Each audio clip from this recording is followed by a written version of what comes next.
এটা গুৰুত্বপূৰ্ণ খবৰ লৈ অহাৰ কথা আপোনালোকক জনাবলৈ চেষ্টা কৰিছোঁ। অৱশেষত ভাৰতে সেও মানিলে নেকি? কাৰণ আমেৰিকাৰ ৰাষ্ট্ৰপতি হিচাপে ডোনাল্ড ট্ৰাম্পে যেতিয়া নিৰ্বাচিত হৈছিলে তেতিয়া অন্য দেশৰ সৈতে সামগ্ৰী আমদানি ৰপ্তানিৰ ক্ষেত্ৰত যি শুল্ক আছিলে সেই শুল্কৰ ক্ষেত্ৰত ভাৰতৰ ওপৰত তেওঁলোক সৰব হৈ পৰিছিলে আমেৰিকাই। কাৰণ বিশ্বৰ ভিতৰত ভাৰতে আটাইতকৈ আমেৰিকাৰ পৰা অহা সামগ্ৰীত তেওঁলোকে শুল্ক আৰোপ কৰে আৰু এই অভিযোগৰ পাছতেই আমেৰিকাই সিদ্ধান্ত লৈছিলে যে অহা 2 এপ্ৰিলৰ পৰা ভাৰতে যিমানখিনি শুল্ক ল'ব আমেৰিকাৰ সামগ্ৰীত আমিও সমানে শুল্ক ল'ম বুলি সিদ্ধান্ত গ্ৰহণ কৰিছিলে। তাৰ পাছতেই এটা খবৰ আহিছে যে এই মুহূৰ্তত ভাৰত চৰকাৰে এটা সিদ্ধান্ত গ্ৰহণ কৰিছে আমেৰিকাৰ পৰা আমদানি হোৱা সামগ্ৰী পণ্য সামগ্ৰী হওক কাপোৰ হওক বা বিভিন্ন ধৰণৰ ইলেক্ট্ৰনিক্সৰ সামগ্ৰী হওক সেই সামগ্ৰীসমূহৰ ওপৰত যিটো শুল্ক আছে সেই শুল্ক কম কৰাৰ সিদ্ধান্ত গ্ৰহণ কৰিছে। এক প্ৰকাৰৰ ভাৰত চৰকাৰ আমেৰিকা চৰকাৰৰ ওপৰত অৰ্থাৎ মাৰ্কিন ৰাষ্ট্ৰপতি ডোনাল্ড ট্ৰাম্পৰ আগত সেও মানিলে নেকি? এটা বৃহৎ প্ৰশ্ন উত্থাপন হৈছে। বিৰোধী অৰ্থাৎ কংগ্ৰেছৰ তৰফৰ পৰাও এই মুহূৰ্তত এটা তেওঁলোকৰ অভিযোগ উত্থাপন হৈছে, মন্তব্য প্ৰদান কৰিছে। আচলতে ভাৰতৰ প্ৰধানমন্ত্ৰী নৰেন্দ্ৰ মোদীয়ে আমেৰিকাৰ ৰাষ্ট্ৰপতি ডোনাল্ড ট্ৰাম্পৰ আগত সেও মানিলে নেকি? এই মুহূৰ্তত সবিশেষ জনাবলৈ চেষ্টা কৰিছোঁ। আমেৰিকাৰ আমদানি সামগ্ৰীৰ শুল্ক কম কৰাৰ সিদ্ধান্ত ল'লে ভাৰতে। পাৰস্পৰিক শুল্ক নিৰ্ধাৰণৰ সিদ্ধান্ত লৈছিল আমেৰিকাই। অৰ্থাৎ যদি 100% শুল্ক যদি ভাৰতে লয় আমিও ভাৰতৰ পৰা ৰপ্তানি হোৱা অৰ্থাৎ আমেৰিকালৈ ৰপ্তানি হোৱা সামগ্ৰীত 100% আমি টেক্স লগামেই। ভাৰতৰ ওপৰত এক প্ৰকাৰৰ সৰব হৈছিল ডোনাল্ড ট্ৰাম্প। বিশ্বৰ ভিতৰতে ভাৰতে অধিক শুল্ক আৰোপ কৰাৰো এটা অভিযোগ উত্থাপন হৈছিল আৰু সেই অভিযোগৰ ভিত্তিত ভাৰতৰ ৰপ্তানি সামগ্ৰীটো আমেৰিকাই সিদ্ধান্ত লৈছিল সমানে শুল্ক আৰোপৰ।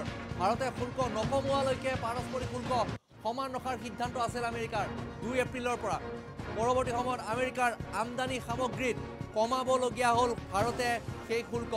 আমেৰিকাৰ আমদানি সামগ্ৰীৰ টেক্স কম কৰাৰ সিদ্ধান্ত ল'লে অৱশেষত ভাৰত চৰকাৰে আৰু সেই ভাৰত চৰকাৰৰ সিদ্ধান্ত আৰু আমেৰিকাৰ যি সিদ্ধান্ত দুয়োটা একেটা মুদ্ৰাৰ ইপিঠি আৰু সিপিঠিৰ দৰে। কাৰণ ভাৰত চৰকাৰে পূৰ্বৰে পৰাই জো বাইডেন চৰকাৰ থকাৰ পৰা আমেৰিকাৰ তেতিয়াৰ পৰাই যি টেক্স তাত লগোৱা হৈছিলে যি কৰ আৰোপ কৰা হৈছিলে আমদানি সামগ্ৰীত সেই কৰ আৰু বহু দীঘলীয়া হৈ আছিল। কিন্তু যেতিয়া ডোনাল্ড ট্ৰাম্প ৰাষ্ট্ৰপতি হিচাপে দ্বিতীয়বাৰৰ বাবে 47 সংখ্যক ৰাষ্ট্ৰপতি হিচাপে নিৰ্বাচিত হ'ল তাৰ পাছতেই ডোনাল্ড ট্ৰাম্পে বিভিন্ন ৰাষ্ট্ৰৰ সৈতে যি আমদানি আৰু ৰপ্তানি বাণিজ্যিক যিটো সম্পৰ্ক সেই বাণিজ্যিক সম্পৰ্ক সুদৃঢ় কৰা আৰু সম্পৰ্কৰ ক্ষেত্ৰত বাণিজ্যিক আদান প্ৰদানৰ ক্ষেত্ৰত যিখিনি টেক্স থাকে সেই টেক্স ৰিডিউচ কৰাৰ বাবে চেষ্টা চলাই আছিলে।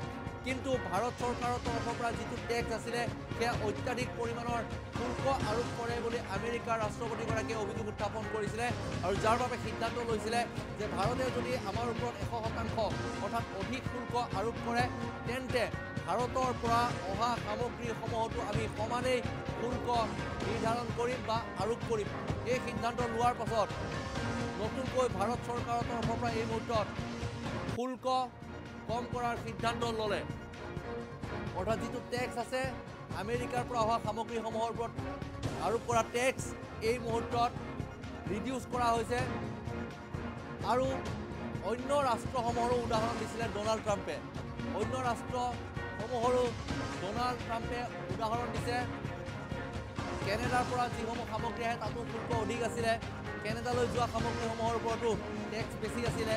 এতিয়া সকলো ৰাষ্ট্ৰৰ সৈতে যি বাণিজ্যিক সম্পৰ্ক সেই বাণিজ্যিক সম্পৰ্কৰ ক্ষেত্ৰত যিটো টেক্স কম কৰাৰ সিদ্ধান্ত লৈছে ভাৰত চৰকাৰে আৰু আমেৰিকাৰ ৰাষ্ট্ৰপতি ডোনাল্ড ট্ৰাম্পৰ সেই নীতিৰ বিৰুদ্ধে যিকেইখন ৰাষ্ট্ৰ থিয় দিছিলে, যি নীতি নতুনকৈ প্ৰৱৰ্তন কৰিছে ডোনাল্ড ট্ৰাম্পে অৰ্থাৎ 60খনৰো অধিক নীতি পূৰ্বতে জো বাইডেনে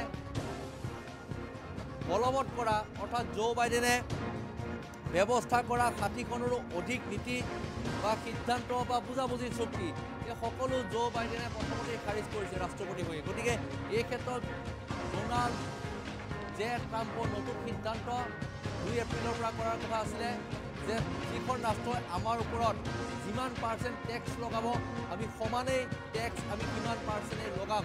অৰ্থাৎ যদি 100% অৰ্থাৎ 100% টেক্স যদি কোনো এখন ৰাষ্ট্ৰই আমেৰিকাৰ ওপৰত লগায় তেন্তে আমেৰিকাৰ মূল্য হিচাপত আমেৰিকাৰ ডলাৰ হিচাপত যদি সিমানখিনি পাৰ্চেণ্ট যদি অন্য এখন ৰাষ্ট্ৰৰ ওপৰত টেক্স লগায় তেন্তে অধিক সমস্যাৰ সন্মুখীন হ'ব সেই অন্য আনখন ৰাষ্ট্ৰ কাৰণ আমেৰিকাৰ যি মুদ্ৰাৰ মূল্য তাত অধিক ভাৰতৰ মুদ্ৰাৰ মূল্য যথেষ্ট কম গতিকে তেনে ক্ষেত্ৰত যদি পাৰ্চেণ্ট হিচাপত যদি আমেৰিকাই ভাৰতৰ ওপৰত সমানে টেক্স লগায় তেন্তে ভাৰতৰ যি বাণিজ্যিক সম্পৰ্ক আমেৰিকাৰ সৈতে তাত বাধাৰ সৃষ্টি হ'ব পাৰে গতিকে সবিশেষ জনাবলৈ এই মুহূৰ্তত চেষ্টা কৰিম